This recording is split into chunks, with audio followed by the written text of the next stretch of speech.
হৈছে উজান বজাৰত আছোঁ, মাছৰ বজাৰত আছোঁ, কাৰণ আজিৰ উৰুকা আৰু আজিৰ দিনটোত লগে ভাগে সকলোৱে এসাঁজ খাব আৰু তাৰ বাবে বিভিন্ন প্ৰান্তৰ পৰা বিভিন্ন লোক ওলাই আহিছে মাছ ক্ৰয় কৰিবলৈ উজান বজাৰৰ ঘাটলৈ।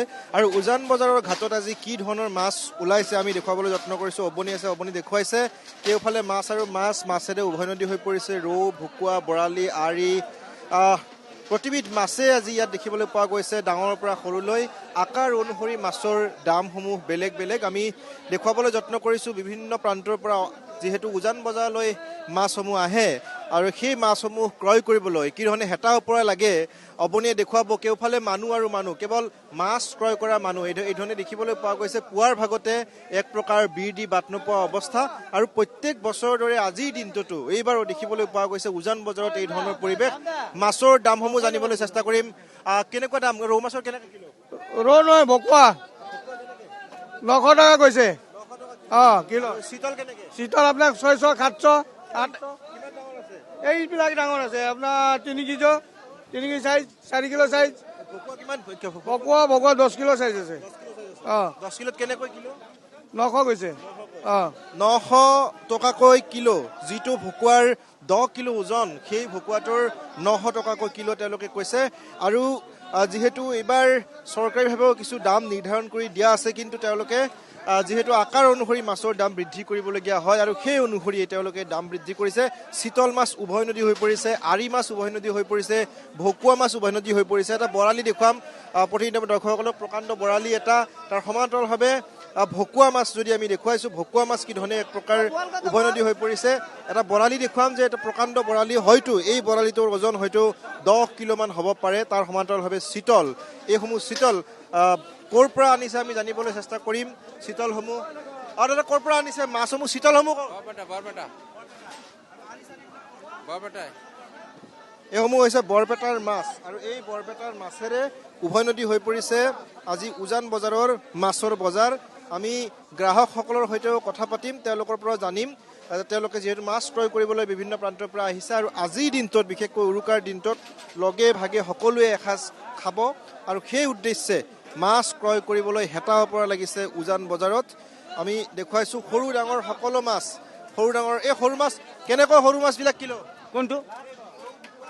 ৰৌটো 250, ভকুৱা 250, এইগুলো আপোনাৰ 250, 300, 250 এনেকুৱা। 300, 250 অৰ্থাৎ আকাৰত যিসমূহ সৰু, সেই সৰু মাছসমূহৰ কিছু দাম কম। আৰু এইটো ভকুৱা, এয়া প্ৰায় 4-5 কিলোৰ ভকুৱা। এই ধৰণে মাছেৰে উভৈনদী হৈ পৰিছে। কেওফালে মানুহ আৰু মানুহ, বিভিন্ন প্ৰান্তৰ পৰা ইয়াত খুচুৰা ব্যৱসায়ীসকল আহিছে আৰু খুচুৰা ব্যৱসায়ীসকলে ইয়াৰ পৰা তেওঁলোকে মাছ ক্ৰয় কৰি নিব আৰু সৰু সৰু যিসমূহ বজাৰ আছে বিভিন্ন প্ৰান্তত অসমৰ, সেই বজাৰসমূহত মাছ বিক্ৰী কৰিব। আৰু সেইবাবেই ইয়াত ৰাতিপুৱাৰ ভাগতে খুচুৰা ব্যৱসায়ীসকল আহিছে, যিহেতু ইয়াত পাইকাৰী মূল্যত মাছ বিক্ৰী কৰা হয়। দাদা কি মাছ ল'লে?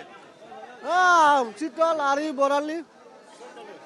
লৈ দাম বহুত দাম। ৰৌ 400, ভকুৱা 500, চিতল 700, 800। দাম বেছি হৈছে? দাম বেছি হয় নিশ্চয়, দাম কিছু বেছি হৈছে আৰু আকাৰ অনুসৰি মাছৰ দামসমূহ তেওঁলোকে নিৰ্ধাৰণ কৰিছে। আৰু যিহেতু উজান বজাৰৰ মাছমৰীয়া কমিটি এখন আছে আৰু তেওঁলোকে যিহেতু সমগ্ৰ ব্যৱস্থাখিনি কৰি দিয়ে আৰু আজিৰ দিনটোত এই ধৰণৰ পৰিৱেশ দেখিবলৈ পোৱা গৈছে। উৰুকাৰ দিনটোত পুৱাৰ ভাগতে পুৱতি নিশাই অৰ্থাৎ 3 বজাৰ পাছৰ পৰা এই ধৰণৰ ভিৰ দেখিবলৈ পোৱা গৈছে উজান বজাৰৰ এই ঘাটত। আৰু বিভিন্ন প্ৰান্তৰ পৰা মাছসমূহ আহিছে, উজনি নামনিৰ বিভিন্ন প্ৰান্তৰ পৰা, বিল নাইবা ডাঙৰ ডাঙৰ পুখুৰীৰ পৰা মাছসমূহ পোনপটীয়াকৈ ইয়ালৈ আহে আৰু ইয়াৰ পৰা বিভিন্ন প্ৰান্তলৈ যায়। অসমৰ বিভিন্ন প্ৰান্তত বিভিন্ন সৰু সৰু যিসমূহ বজাৰ আছে সেই বজাৰসমূহলৈ যায় আৰু তাৰ বাবে এই ধৰণে ভিৰ কৰা পৰিলক্ষিত হৈছে। বিভিন্ন প্ৰান্তৰ পৰা অহা গ্ৰাহকসকলে মাছ ল'বলৈ ভিৰ কৰা পৰিলক্ষিত হৈছে। উজান বজাৰত প্ৰত্যেক বছৰৰ দৰে এইবেলিও সেই একেই পৰিৱেশ দেখিবলৈ পোৱা গৈছে। কেৱল মাছ আৰু বিভিন্ন প্ৰান্তৰ গ্ৰাহকসকলে ইয়াত ভিৰ কৰা পৰিলক্ষিত হৈছে। আমি দেখুৱাই গৈছোঁ, অবনি দেখুৱাইছে যে চিতল, ৰৌ, ভকুৱা, আৰি, বৰালি সকলো মাছ, যিসমূহ মাছ আচলতে এক প্ৰকাৰ এই উৰুকাৰ দিন কেইটাতহে দেখিবলৈ পোৱা যায় বজাৰত, বিশেষকৈ উভৈনদী হৈ পৰে এই উৰুকাৰ দিন নাইবা বিহুৰ দিন কেইটা। আৰু আজিৰ দিনটোৰ পৰিৱেশ এয়া। বিভিন্ন প্ৰান্তৰ পৰা অহা যিসকল গ্ৰাহক তেওঁলোকৰ সৈতেও কথা পাতিম, কিন্তু আমি পৰিৱেশটো দেখুৱাইছোঁ কেৱল মানুহ আৰু মানুহ, বীৰ দি বাট নোপোৱা অৱস্থা। যথেষ্ট ভিৰ হৈছে পুৱতি নিশাই 3 বজাৰ পাছৰ পৰাই এই ধৰণৰ পৰিৱেশ। কি দাম শীতলৰ কি দাম? শীতল 800 টাকা কেজি। ক'ৰ মাছ এইটো? এইটো বৰপেটা। বৰপেটাৰ পৰা বেছি মাছ আহে? বৰপেটা মৰিগাঁও জাগা জাগাত চব জীয়া মাছ? জিন্দা মাছ। নিশ্চয় আমি দেখুৱাইছোঁ যে বৰপেটাৰ পৰা এইসমূহ শীতল প্ৰকাণ্ড শীতল বৰপেটাৰ পৰা আনিছে। মাছ ল'লে নেকি? ললো শীতল ললো। শীতল কিমান ডাঙৰ? ডাঙৰ 2 কেজি 2.5 কেজি ওজন ললো। কেনেকৈ ল'লে কিলো? কিলো 1000 কে লৈছো।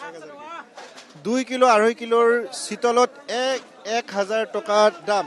আৰু এই ধৰণে আজি উজান বজাৰত মাছ উভৈনদী হৈ পৰিছে।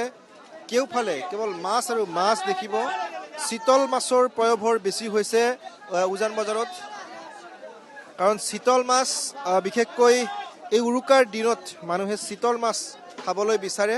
বিহুৰ দিনকেইটাত শীতল মাছ খাবলৈ বিচাৰে, অৰ্থাৎ বিহুৰ দিনকেইটাত সকলোৱে আশা কৰে যিহেতু ডাঙৰ মাছটো খাম, আৰু সেই অনুসৰিয়ে পুৱাৰ ভাগতেই বিভিন্ন প্ৰান্তৰ পৰা অহা লোকসকলে মাছ ক্ৰয় কৰে এই উজান বজাৰৰ ঘাটত। আৰু আমি দেখুৱাইছোঁ যে প্ৰকাণ্ড ভকুৱা মাছ, এয়া হৈছে প্ৰকাণ্ড ভকুৱা। হয়তো এটা ভকুৱাতে 10-12 কিলো হ'ব। আৰু এই ধৰণে দাঙি দিয়ক, অকণমান দাঙি দিবলৈ। এয়া এইটোত কিমান ওজন আছে? এইটো আপোনাৰ 5 কিলো 10 কিলো। এয়া হৈছে আজি মাছৰ বজাৰৰ দৃশ্য। পুৱতি নিশাই এই ধৰণৰ পৰিৱেশ। মাছ ক্ৰয় কৰিবলৈ বিভিন্ন প্ৰান্তৰ পৰা ব্যৱসায়ীসকলে আহিছে, খুচুৰা ব্যৱসায়ীসকল। তাৰ সমান্তৰালভাৱে গুৱাহাটী মহানগৰীৰ ওচৰে পাজৰ নাইবা গুৱাহাটীৰ যিসকল গ্ৰাহক, সেই গ্ৰাহকসকলে আজিৰ দিনটোত ইয়াতে মাছ ক্ৰয় কৰিবলৈ আহে, কাৰণ উজান বজাৰৰ পৰাই সমগ্ৰ অসমৰ এক প্ৰকাৰ মাছৰ বজাৰখন নিয়ন্ত্ৰণ হয়। কাৰণ ইয়াৰ পৰাই নামনি অসমৰ বিভিন্ন প্ৰান্তলৈ যায়, মধ্য অসমৰ বিভিন্ন প্ৰান্তলৈ ইয়াৰ পৰাই মাছসমূহ যায়। গতিকে ইয়াত মাছ ক্ৰয় কৰাৰ আনন্দই সুকীয়া। প্ৰত্যেকগৰাকী গ্ৰাহকে আচলতে ইয়াত মাছ ক্ৰয় কৰিবলৈ আহিবলৈ বিচাৰে। আৰু এয়া আমি দেখুৱাইছোঁ বৰালি আৰু ৰৌ মাছ। এয়া বৰালি আৰু ৰৌ মাছেৰে উভৈনদী হৈছে। মাছ ক্ৰয় কৰিলে নেকি? নাই, বৰ্তমান মাছ চাইহে আছো। চাই আছে। ক'ৰ পৰা আহিছে আপোনালোকে? আমি আমিনগাঁও আজ্ঞাছে। কিমান ডাঙৰ মাছ ল'ব আজি? চাওঁ কেনেকুৱা মাছ, দাম চাই লওঁ। দাম বহুত হৈছে নেকি? বৰ্তমান সোধাই নাই, জাষ্ট আহিছো। কেনেকুৱা দাদা, প্ৰিপাৰেশ্যন কেনেকুৱা বিহুৰ? ধুনীয়া, আহিছোহে, অলপ চাই লওঁ। আমিনগাঁৱৰ পৰা আহিছে এইসকল গ্ৰাহক, আৰু তেওঁলোকে মাছ এতিয়া চাব। অৰ্থাৎ বিহুৰ দিনকেইটাত সকলোৱে আশা কৰে যে নিজৰ পচন্দৰ মাছটো ক্ৰয় কৰিব, আৰু সেইবাবে সেই পচন্দৰ মাছটো ক্ৰয় কৰিবলৈ পুৱাই হেতা ওপৰা লগা পৰিলক্ষিত হয় উজান বজাৰৰ ঘাটত। আৰু আজি পুৱতি নিশাৰ পৰাই, প্ৰায় নিশাৰ পৰা বুলি ক'ব লাগিব, নিশা প্ৰায় 2 মান বজাৰ পৰাই উজান বজাৰত এই ধৰণৰ ভিৰ পৰিলক্ষিত হৈছে। বিভিন্ন প্ৰান্তৰ যিসকল গ্ৰাহক, সেই গ্ৰাহকসকল আহিছে। অকণমান দৃষ্টিৰাজ খোৱাক পাইছোঁ। কেনেকুৱা মাছ? এই বাপৰে বাপ, বহুত মাছ দেখিলোঁ। তাৰপিছত মই 5টা ল'লোঁ, আপোনাৰ আৰি, ভকুৱা, তাৰপিছত চিতল মাছ লৈছোঁ। চিতল মাছ কেনেকৈ ল'লে? চিতল মাছ ভালে ওলাইছে, ডাঙৰ ওলাইছে।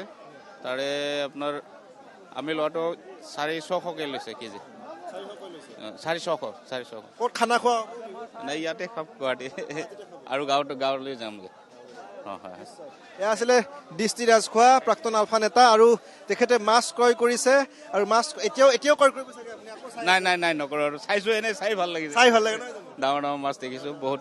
এইটো নতুন অভিজ্ঞতা, মানে প্ৰথমবাৰ মই আহিছোঁ ইয়াত 2000। ঠিক আছে, থেংক ইউ।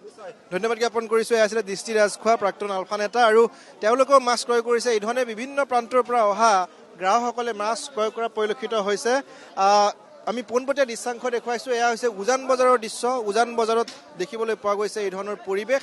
বিভিন্ন প্ৰান্তৰ পৰা অহা গ্ৰাহকসকলে ভিৰ কৰা পৰিলক্ষিত হৈছে। আমি দৃশ্যাংশ দেখুৱাই গৈছোঁ। নিশাৰ পৰাই এই একেই পৰিৱেশ দেখিবলৈ পোৱা গৈছে। কেৱল মানুহ আৰু মানুহ, কেওফালে মানুহ, যেনিয়ে চাই তেনিয়ে মানুহ দেখিব, মাছ দেখিব। মাছ আৰু মানুহেৰে উভৈনদী হৈ পৰিছে উজান বজাৰৰ আজি এই উজান বজাৰৰ ঘাট। আমি দেখুৱাইছোঁ যে বৰালি মাছ দেখুৱাইছোঁ। এয়া হৈছে বৰালি মাছ। এইটো ক'ৰ বৰালি?